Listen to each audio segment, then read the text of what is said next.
नमस्कार दोस्तों, स्वागत है आपका पीसीएस शिक्षा के इस मंच पे। और आज समसामयिक विषयों के अंतर्गत हम लोग बात कर रहे हैं एक महत्वपूर्ण खबर की, जहां अभी हम लोग ने लास्ट इसी महीने में नवंबर के महीने में हम लोगों ने एक खबर सुना कि भारतीय वायुसेना को नया ध्वज दिया गया है। महत्वपूर्ण सूचना है क्योंकि कुल मिला के 72 वर्षों के बाद भारतीय वायुसेना को एक नया ध्वज दिया गया है। तो आइए, चर्चा का विषय अभी हमारा यही है और इसी के ऊपर हम लोग अभी चर्चा करेंगे कि किस तरीके से आखिर भारतीय वायुसेना का इतिहास यहाँ पे क्या है और कब भारतीय वायुसेना के इतिहास को लेकर यहाँ हम लोग चर्चा करेंगे और कैसे भारतीय वायुसेना को इससे पहले फ्लैग मिला था और अभी क्या परिवर्तन हुआ है। इन तमाम तरह के बिंदुओं पे हम लोग चर्चा करने वाले हैं। जी हाँ दोस्तों, तो भारतीय वायुसेना की बात करें तो इसके इतिहास में थोड़ा सा हम लोग झांक कर देखें तो हम लोग पाएंगे कि भारतीय वायुसेना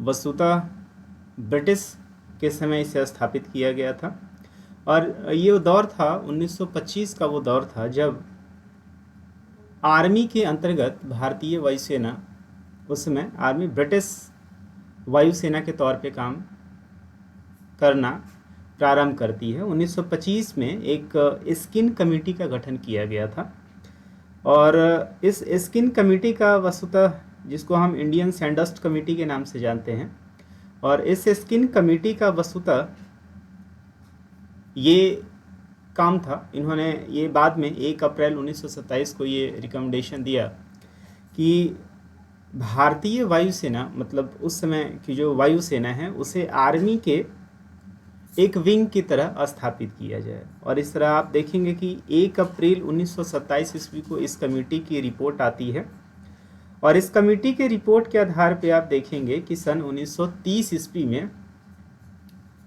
6 भारतीयों को पहले तो 2 सीट रिजर्व किया जाता है और 2 सीट रिजर्व करने के बाद आप देखेंगे कि जो रॉयल एयरफोर्स उसमें हुआ करता था, उसके कार्नवाल, रॉयल एयरफोर्स का कॉलेज जो कार्नवाल था, वहाँ भारतीयों के लिए 2 सीट पहली बार सुरक्षित किया गया था। और ऐसे में आप देखेंगे कि सन 1930 तक लगभग कुल मिला के 6 भारतीय वहाँ पे अधिकारी के रूप में इनरोल्ड होते हैं, जिनके नाम के बारे में आप लोगों ने इससे पहले भी सुना हुआ होगा, जिसमें HC सरकार, सुब्रतो मुखर्जी, भूपेंद्र सिंह, अवाना, अमरजीत सिंह और JN टंडन, ये 6 वो अधिकारी हैं जो अधिकारी के रूप में सबसे पहली बार आप देखेंगे कि भारतीय वायुसेना के लिए सन 1930 में चुने गए थे। 1930 के बाद आप देखेंगे कि ये भारतीय वायुसेना में काम करना प्रारंभ करते हैं। धीरे धीरे भारतीय वायुसेना का डेवलपमेंट भी होता है और भारतीय वायुसेना लगभग 1932 ईस्वी में एक और बिल, अब ये समझा जाता है कि भारतीय वायुसेना जब आर्मी के अंदर एक विंग के रूप में काम कर रही थी तो ये समझा जाता है कि नहीं, अब एक समय आ गया है जब भारतीय वायुसेना को भी एक इंडिपेंडेंट विंग के रूप में स्थापित किया जाए। और आप देखेंगे कि 4 अप्रैल 1932 ईस्वी को एक एयरफोर्स बिल पास किया जाता है। इस डेट को सभी लोग याद रखेंगे कि 4 अप्रैल 1932 को एक एयरफोर्स बिल पारित किया जाता है और यद्यपि इसका नोटिफिकेशन 8 अक्टूबर 1932 को दिया जाता है और जिस नोटिफिकेशन का नंबर 565 रहता है, और उसी समय से चूँकि 8 अक्टूबर 1932 ईस्वी को ये नोटिफिकेशन लाया गया था, इसी कारण से भारतीय वायुसेना का जो एनिवर्सरी है वो 8 अक्टूबर को प्रतिवर्ष इसी समय से मनाया जाने लगा। तो दोस्तों, इस तरीके से 8 अक्टूबर 1932 को भारतीय वायुसेना का स्थापना हुआ, जो कि एक इंडिपेंडेंट विंग के रूप में स्थापित होता है। भारतीय वायुसेना यहाँ से अपने बेहतरीन कामों के लिए जानी जाती है और आप देखेंगे कि भारतीय वायुसेना को द्वितीय विश्व युद्ध के बाद द्वितीय विश्व युद्ध के बाद आप 12 मार्च 1945 का वो समय था जब उस समय के ब्रिटिश वायुसेना के साथ अब प्रफिक्स के रूप में रॉयल जुड़ जाता है। रॉयल जुड़ने के बाद आप देखेंगे कि जब देश हमारा आज़ाद होता है और जिसमें संविधान हमारा लागू होता है, उस समय 26 जनवरी 1950 ईस्वी को हम लोग ये रॉयल शब्द को निकाल देते हैं। और रॉयल शब्द को निकालने के बाद हम लोग अब इंडियन एयरफोर्स हो जाते हैं। उम्मीद है कि यहाँ तक की बातें समझ में आई होंगी। अब यहाँ से अब खबर की तरफ चलते हैं। ये तो भारतीय वायुसेना के पूरी खबर आपने देखा। भारतीय वायुसेना के इतिहास के रूप में आपने देखा कि किस तरह से भारतीय वायुसेना का ये इतिहास रहा है। और आइए अब हम लोग चर्चा करते हैं यहाँ से कि भारतीय वायुसेना का जो ये इतिहास है, उस इतिहास के बाद अब हम लोग चर्चा कर रहे हैं कि यहाँ से भारतीय वायुसेना के साथ क्या हुआ है। चलिए अभी यहाँ पे हम लोग देख रहे हैं, ये न्यूज़ है और ये न्यूज़ की कटिंग मैंने देखा है। ये आप जो देख पा रहे हैं ये मुख्य रूप से प्रतियोगिता दर्पण के मैगजीन का ये कटिंग है जो आपके सामने मैं लेकर आया हूँ। और पूरा का पूरा ये क्षेत्र आपको भी देखना चाहिए। ये खबर है कि भारतीय वायुसेना का ध्वज 8 अक्टूबर 1923 ईस्वी को उसकी स्थापना दिवस के 91 वर्षगांठ के अवसर पर प्राप्त हुआ है। तो अभी जैसा कि मैंने आपको जिक्र किया कि 8 अक्टूबर 1932 ईस्वी को 8 अक्टूबर 1932 ईस्वी का वो दिन था जिस दिन हम लोगों ने भारतीय वायुसेना के स्थापना दिवस के रूप में इसको मनाया जाता है। यहाँ तक का जिक्र किया जाता है और उसके हिसाब से 2023 का जो दिन है वो उसका 91 वर्षगांठ हुआ है। अंतर क्या हुआ है तो भारतीय, अब लगातार इसके पहले आपने जो न्यूज़ सुना था नेवी के बारे में भी वो न्यूज़ सुना था कि 72 वर्षों के अंतराल के बाद इससे पहले नेवी भी, तो भारतीय अपने औपनिवेशिक शासनकाल के जितने भी वो निशानियां हैं, भारतीय सरकार का ये काम अभी चल रहा है कि उसे लगातार वहाँ से हटाया जा रहा है। ठीक है। सो यहाँ पे देखिए कि अभी हाल फिलहाल में 8 अक्टूबर 2023 ईस्वी को प्रयागराज के बमरौली में, प्रयागराज इलाहाबाद जो कि आप देख रहे हैं, प्रयागराज के बमरौली में वहाँ पे वायुसेना जो कि CAC का हेडक्वार्टर है, मतलब सेंट्रल एयर कमांड का ये हेडक्वार्टर है, वहाँ पे भारतीय वायुसेना के अध्यक्ष एयर मार्शल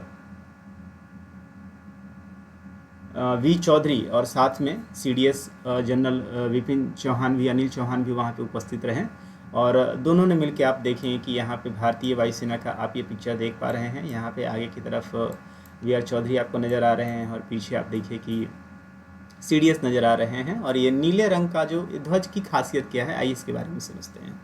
तो नीले रंग का ये ध्वज जो है सबसे ऊपर, मतलब दाएं कोने में आप देखेंगे भारतीय वायुसेना के लोगो प्रस्तुत किया गया है। ये आप देख पा रहे हैं दाएं साइड में आप जो सबसे पहले भारतीय वायुसेना का ये लोगो है, जिसके शीर्ष पे आप देखेंगे, जिसके शीर्ष पे भारत के राज्य चिन्ह अशोक की बात जो आप टॉप पे यहाँ पे देख पा रहे हैं, ये भारतीय शीर्ष पे आप अशोक स्तंभ को देख पा रहे हैं और साथ में वो शेर। और देवनागरी लिपि में यदि आप, चूँकि छोटा इमेज नहीं देख पाएंगे यहाँ पे आप, तो यहाँ पे यहाँ पे कुछ शब्द देवनागरी में लिखे हुए हैं और ये देवनागरी में क्या लिखा हुआ है यहाँ पे आप देखेंगे, सत्यमेव जयते यहाँ पे अंकित किया हुआ है। ठीक है, उसके नीचे देखेंगे भारतीय वायुसेना लिखा हुआ है। भारतीय वायुसेना का अभी, चूँकि भारतीय वायुसेना भी चर्चे में है, चूँकि लगातार अभी नए एयरक्राफ्ट भी यहाँ पे जोड़े जा रहे हैं। अभी हाल फिलहाल में ही C295 को जोड़ा गया है, तो इसके कारण अभी यहाँ भारतीय वायुसेना चर्चे में। तो भारतीय वायुसेना का जो टैगलाइन है, जो आदर्श वाक्य है, वो है नभः स्पर्श दीप्तम।